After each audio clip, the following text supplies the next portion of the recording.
Hello student, this is Shahnaz. Today we will discuss about the topic origin of earth and the theories regarding the origin of earth. This is the part of the 11th class subject environmental science. Origin of earth. Earth is a part of solar system. Although it is the most studied planet, it cannot be completely understood in isolation. The first attempt to explain the origin of the earth was made by the Immanuel Kant.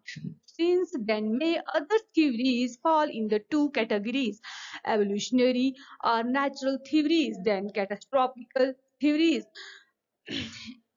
Origin of earth. In this topic, earth is a part of solar. Earth क्या है? Part है solar system का.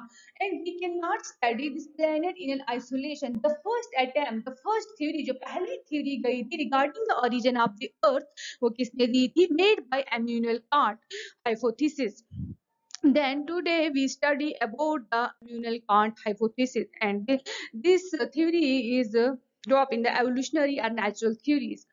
These theories suggest that planetary system forms a part of the evolutionary history of same stars. If the Earth and the solar system formed this manner, then there should be planetary system around stars. Then second is the catastrophical theories. These theories believe in some violent events in space, like the collision of stars as they approach close to each other.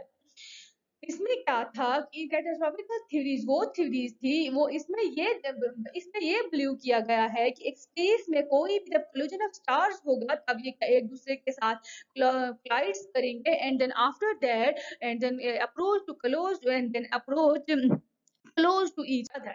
Then evolutionary theories, nebular hypothesis of Kant. In this topic, we study about the theory which is regarding about the origin of the earth, and the first step to taking Immanuel Kant regarding the origin of the earth is the nebular hypothesis of Kant. This theory is also known as gaseous hypothesis of Kant. Immanuel Kant, the German philosopher, presented his theories entitled The General Natural History and the Theory of Heaven, or the essay on the working and mechanical origin of the entire universe on the basis of Newtonian's law in 1755. Immanuel Kant the German philosopher क्या था? एक German philosopher था. उन्होंने एक theory दी थी, the general natural history and theory of heaven, और the essay on the working and mechanical origin of the universe. ये यूनिवर्स कैसे बना, इस अर्थ का ओरिजिन कैसे हुआ, लेकिन ये थ्योरी बेस किस पे थी? न्यूटनियंस लॉ. और कब दी गई थी? 1755. Kant claimed that his gaseous hypothesis of the origin of Earth was based on the sound principles of Newton's law of gravitation and rotatory motion. इसमें क्या कहा गया?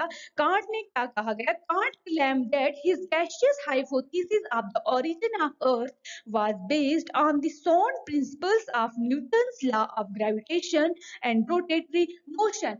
इन्होंने क्या कहा कि इनकी जो थ्योरी है regarding the evolution of earth, regarding the origin of earth, वो किस पे? वो साइंटिफिक लॉज पे बेस है, यानी कि न्यूटन्स लॉ पे बेस है. और दी कब थी? ये 1755 में दी गई है. Gravitational laws of gravitation and rotatory motion. In the beginning, his hypothesis acclaimed world with precautions, but later it was disapproved. It was based on erroneous concept and wrong applications of Newton's law of gravitation. लेकिन क्या हुआ कि ये जो theory थी ये totally based किस पे थी? ये न्यूटन्स लॉ ऑफ मोशन और साइंटिफिक लॉज पे. बट लेटर ऑन इस थ्योरी को भी क्या किया गया? डिस्कार्ड कर दिया गया, क्योंकि इसकी कुछ लिमिटेशंस थी, ताकि इसको क्या हुआ? क्या गया? डिस्कार्ड कर दिया गया. अकॉर्डिंग टू कांट, अब इस थ्योरी में वो अकॉर्डिंग टू दिस थ्योरी, अब कांट क्या बोलते हैं अपनी थ्योरी में कि इस ओरिजिन का अर्थ का कैसे हुआ? The hard particle supernaturally created collide with one another. These collisions takes place because of gravitational attraction, and in the process heat was generated. Thus the origin statics and cold matter was converted into rotating nebula. an immense cloud of gas and dust in interstellar space, characterized by a strong centrifugal force. The earthward force on a body moving in a curved path around another body about its equatorial plane to form the planet. The planet underwent similar spinning, throwing the matter away in the form of rings to form the satellites. About its equatorial plane, later on, the successive rings of matter were thrown off, which in course of time condensed to form the planets. The planets underwent similar spinning, throwing the matter away in the form of rings to form the satellites. In this theory, according to Immanuel Kant, hypothesis,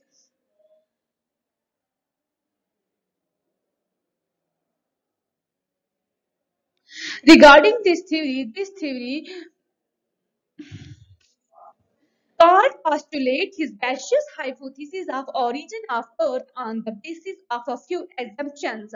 can't ने इस theory में according to can't उन्होंने क्या बोला था कि इन्होंने कुछ पोस्टुलेट्स इस थ्योरी में दिए थे जिसका क्या था he assume that super naturally created उन्होंने क्या कहा था कि super naturally created primordial hard matter was created in the universe एक यूनिवर्स में एक सुपर नेचुरली मैटर जो in fact according to Kant there was a trivial, slowly rotating cloud of gas, now called nebula, and matter comprised of a cloud, solid and motionless particles. In terms of modern scientific language, it can be said, but not described by Kant, that the temperature of primordial matter was near about 273 degrees Celsius. This was the reason that the cold matter was initially motionless. According to Kant इन्होंने इस theory में क्या कहा इन्होंने इन्होंने इस theory में क्या कहा कि इन्होंने इस थ्योरी में क्या कहा इन्होंने क्या पोस्टुलेट दिया कि यूनिवर्स में एक मैटर जो होगा वो क्या होगा क्रिएट एक यूनिवर्स में एक मैटर जो होगा वो क्रिएट होगा सुपर नेचुरली क्रिएटेड होगा वो जो होगा वो कोल्ड एट इनिशियल लेवल पे होगा वो सॉलिड होगा और कोल्ड होगा उसका टेम्परेचर जो होगा वो 0 केल्विन पे होगा the particles began to collide against each other under the mutual gravitational attraction अब ये सॉलिड जो है सॉलिड सब्सटेंस और सॉलिड कोई हमें प्रिमॉर्डियल मैटर जो यूनिवर्स में पाया जाता है ये पार्टिकल्स क्या करेंगे जब ये कोलाइड करना शुरू कर देंगे जब ये मोशन एंड इनिशियल लेवल तो ये रेस्ट पे होंगे लेकिन जब ये मोशन करना शुरू कर देंगे जब ये एक दूसरे के साथ कोलाइड करना शुरू कर देंगे तो यहाँ पे क्या होगा due to the force of the mutual gravitational attraction की वजह से और ये यहाँ पे क्या होगा ये मोशन में आ जाएंगे जब ये मोशन में आ जाएंगे तो ये सॉलिड से क्या बन जाएंगे गैस जिसको हम क्या कहते हैं नेबुला कहते हैं this mutual attraction and collision between the particles generated random motion in the primordial matter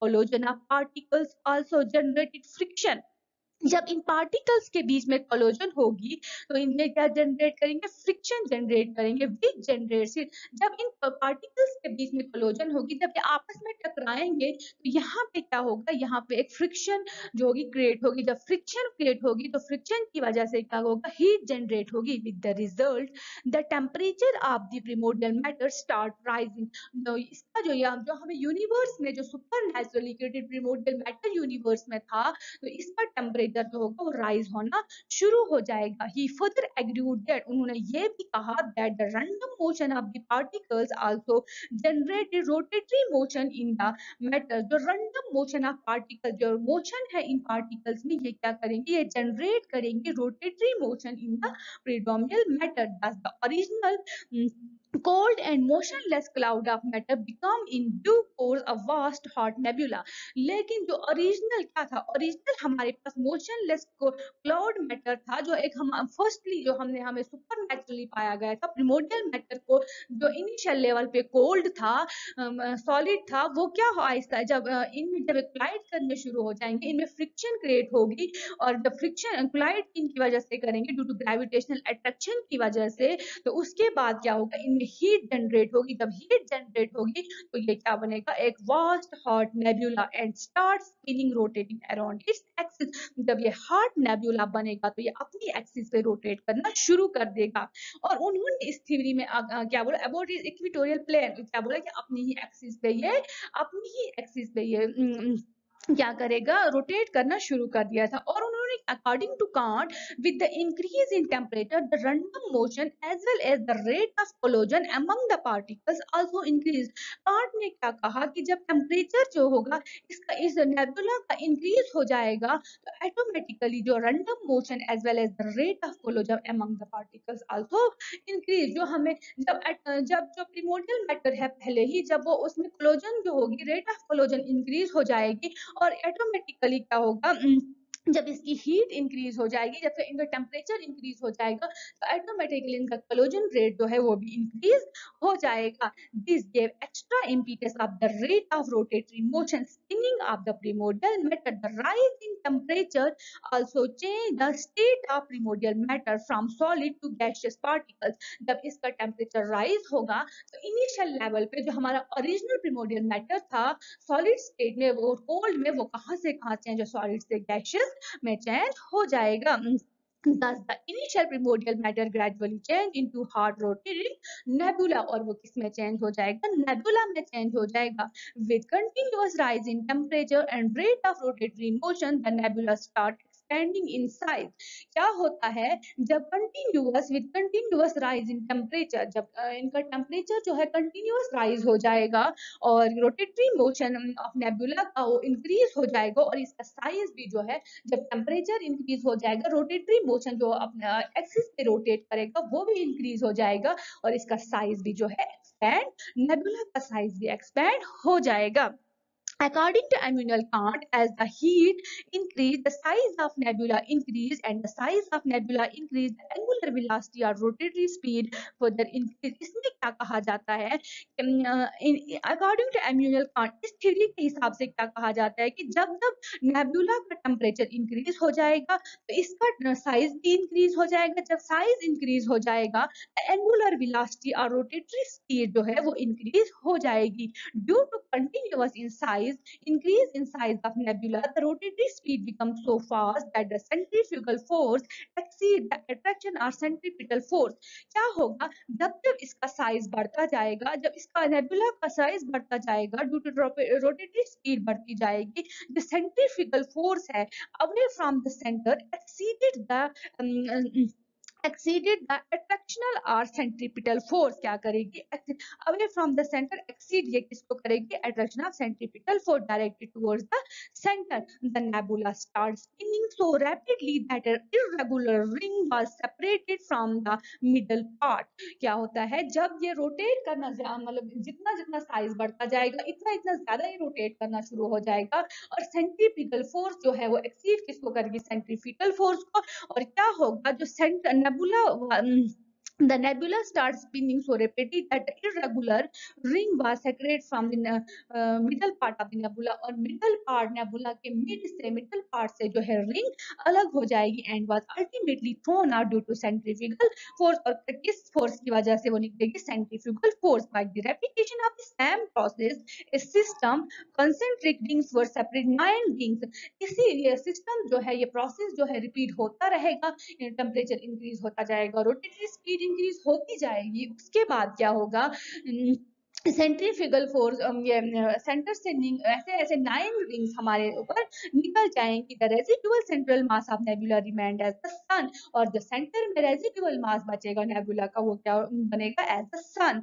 और दूसरा जो है वो converts for the formation of the corresponding और प्लैनेट, और जो दूसरी रिंग्स है वो एज अ प्लैनेट हमें दिखाई देंगी। Thus it is apparent that according to Kant, the earth was formed due to aggregation of all the matter of the rings which was separated from the nebula due to centrifugal force। किसकी वजह से बनता है, it is apparent to according to Kant that the earth was formed due to aggregation of all the matters or rings।